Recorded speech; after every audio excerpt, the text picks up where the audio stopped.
Eto na! Umiinit pa! Galing sa oven! San Antonio Spurs versus New York Knicks! NBA Cup Finals! Bakbakan na sa dalawang natitirang team sa Western and Eastern Conference! Eto na ang hinihintay sa lahat ng mga chismosa at nakatotoo na ang kasabihan na mayroong karma ang matanda dahil tinalo ang Lakers ng San Antonio Spurs at ang OKC pinaiyak lang ng San Antonio Spurs ang OKC dahil naghalimaw na ang alien.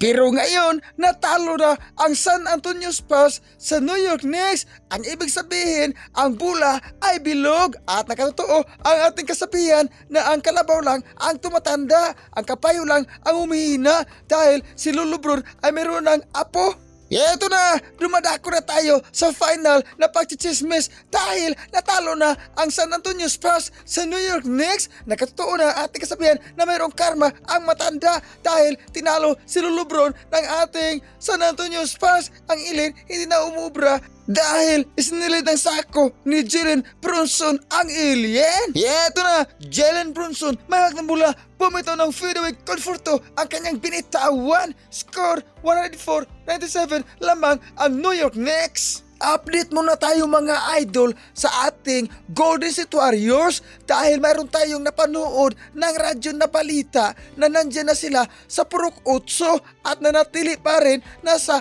Purok 8. Parang mahal na nila ang Purok 8. Buti na lang ang ating Lakers dahil umaabante na pataas. Nandyan na sa 3 seed ang ating Lakers. At ang ating Golden State Warriors naman malapit na maging Dragon Seed. Hopefully aabante na sila pataas maging number 1 seed sa Western Conference. At ito na mga idol, balikan na natin ang ating panunood ng radyo. Eto na Stephen Castle, eto na, sumasalaksak, Conforto ang kanyang salaksak. Ito na mga idol, ang ating alien. Bakit malungkot ang bishi ko? Dahil natalo sa New York Knicks. Aray ko, ang sakit ng mga pamalo mo. Eto na, Brunson sumasalaksak, hindi napasok ang kanyang salaksak. Buti nang na-follow, alams na, mag-follow na kayo sa akin. Joke lang po.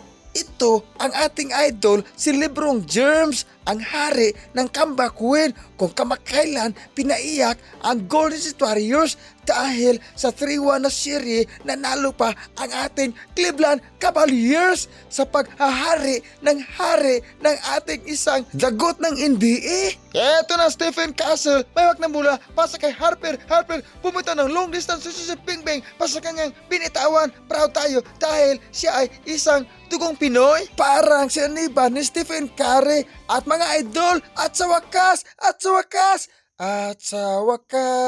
talo ang San Antonio Spurs.